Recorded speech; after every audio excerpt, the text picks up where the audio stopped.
શંકર પુરાણમાં લખાયું છે કે જે માણસ આંબો રોપે છે તેમણે નરકનો દરવાજો જોવો નથી પડતો.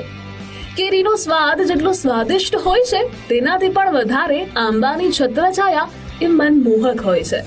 તણાવને ઘટાડી મનને પ્રસન્ન કરનારી હોય છે.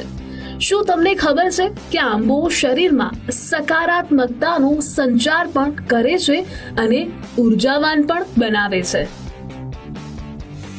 જો પ્રકાશભાઈ, જ્યારે જેવી રીતે તમે કહ્યું કે આંબો છે એ પોઝિટિવિટી આપે છે, તો તમારો એક્સપિરિયન્સ કેવો રહ્યો હતો? જ્યારે કદાચ કોઈ વાર આમ પ્રોબ્લેમ્સ હોય અથવા તો ફ્રસ્ટ્રેટેડ હોય ત્યારે તમે કેવું ફીલ કરો અહીંયા આવીને?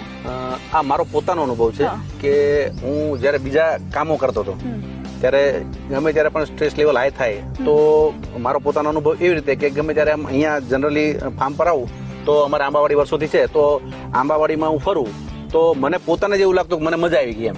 એટલે આપણે આમ જોવા જઈએ તો આંબો તમારામાં સકારાત્મક ઉર્જા જે કહેવાય ને, પોઝિટિવિટી, એનું વધારે તમને અનુભવ આંબાવાડીમાં ફરો તો થાય. અને આંબો તમને 80% ઓક્સિજન આપે છે. હા, અને સ્કંદ પુરાણમાં એક શ્લોક છે, અમે વાંચેલું છે, એવું બધું બહુ ડીપમાં નથી ગયેલો, પણ સ્કંદ પુરાણનો શ્લોક એવું કહે છે કે જે માણસ આંબા રોપે ને એને નરકનો દરવાજો જોવો નથી પડતો.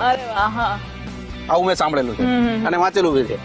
અને તમે તો એક્સપિરિયન્સ પણ કરેલો છે કે અહીંયા જ્યારે કોઈ આવે, ઇવન અમે લોકો હજી થોડીક વાર થઈ અમે લોકો આવ્યા છીએ, આપણે શૂટ કરી રહ્યા છીએ, ઇવન તડકો પણ છે તો એવું નથી લાગતું, એકદમ મજા આવે છે, એટલું ગ્રીનરી છે એટલે વાઇબ્સ પણ સારા છે. અને જે આપણને પેલું હોય ને કે આમ ફ્રસ્ટ્રેટ થઈ જઈએ, થોડી વાર તડકામાં રહીએ, તો એવું કંઈ થતું જ નથી.